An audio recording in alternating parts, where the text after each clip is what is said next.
नमस्कार जय जगन्नाथ। आज आसतु तैयारी करवा नड़िया बुट डाली चटणी। प्रथमे कड़ाई बसई से तेल दबा भुसुआ पत्र कंचा लंका बुट डाली बादाम पकईकी भल कर भाजबे।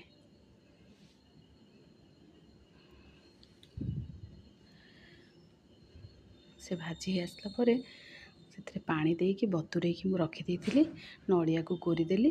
तापर से जो बतुरे की रखी अध घंटे ताको मु पकईदेली बुट डाली नड़िया को बादाम को। तापर से बाटीदेली चिकन करी बाटीदेवे। से आवश्यक मत लुण चीनी पकेबे।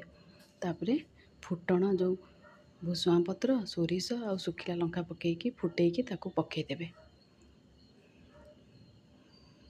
एबे आम रेडी हो गला बुट डाली चटणी। आ मु डिनर करती पिठा चकुली पिठा डालमा और बुट डाली चटणी। आशा करछि वीडियोटी आपण मानकु भल लागिथिबो। जदि भल लागुछि प्लीज लाइक करंतु कमेंट करंतु। आ जदि बहुत भल लागुछि ताले चैनल को सब्सक्राइब कर दियंतु प्लीज।